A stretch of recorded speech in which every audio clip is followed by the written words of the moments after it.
वारे एनर्जी ने अक्टूबर-दिसंबर तिमाही के शानदार नतीजे घोषित किए हैं।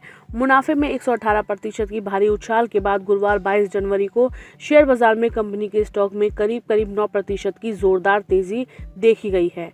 बीएसई पर कंपनी का शेयर 2,415 रुपए के पिछले क्लोजिंग लेवल के मुकाबले सुबह 134 रुपए या 5% की बढ़ोतरी के साथ 2,550 रुपए पर खुला। करीब 9 बजे ये 212 रुपए या 8% की बढ़ोतरी के साथ 2,628 रुपए पर था। साल दर साल आधार पर वारी एनर्जी का प्रॉफिट 118% बढ़ा। कंपनी ने तीसरी तिमाही में 1,106 करोड़ रुपए का प्रॉफिट दर्ज किया है, जो पिछले साल की समान तिमाही की तुलना में 118% की बढ़ोतरी रही। कंपनी ने साल दर साल आधार पर अपने कुल रेवेन्यू में भी बढ़ोतरी दर्ज की है।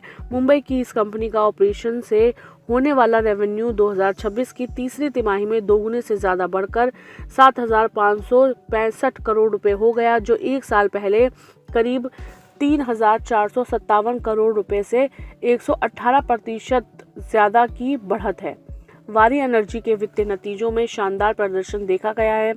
सालाना आधार पर कंपनी का एबिटा 167% उछलकर 1,928 करोड़ रुपए पर पहुंच गया है, जिससे एबिटा मार्जिन भी सुधरकर 25% हो गया है। वित्तीय वर्ष 2026 के शुरुआती 9 महीनों में कंपनी का राजस्व 72% बढ़कर 18,056 करोड़ रुपए रहा। सबसे प्रभावशाली वृद्धि नेट प्रॉफिट में रही, जो पिछले साल के 1,283 करोड़ रुपए के मुकाबले दोगुने से भी अधिक होकर 2,757 करोड़ रुपए हो गया है। यह जबरदस्त ग्रोथ कंपनी की मजबूत ऑपरेशनल कुशलता का प्रमाण है। अक्टूबर-दिसंबर तिमाही में वारी एनर्जी ने बढ़ी हुई मैन्युफैक्चरिंग कैपेसिटी और ऑपरेशंस की मदद से 3.51 गीगावाट सोलर मॉड्यूल और 0.75 गीगावाट सोलर सेल का प्रोडक्शन किया। कंपनी के मुताबिक इसकी ऑर्डर बुक लगभग 60,000 करोड़ रुपए की है। कंपनी ने गुजरात के चिखली में 2.1 गीगावाट और समाखियाली में 3 गीगावाट की अतिरिक्त सोलर मॉड्यूल मैन्युफैक्चरिंग कैपेसिटी, साथ ही सिरोधी में 3.05 गीगावाट की इन्वर्टर मैन्युफैक्चरिंग कैपेसिटी भी शुरू की है। तो वारे एनर्जी के नतीजों ने साबित किया है कि भारत में सौर ऊर्जा की मांग तेजी से बढ़ रही है।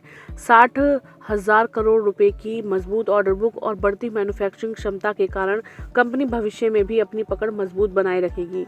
निवेशकों के लिए बढ़ता मार्जिन और ऑपरेशनल कुशलता एक सकारात्मक संकेत है।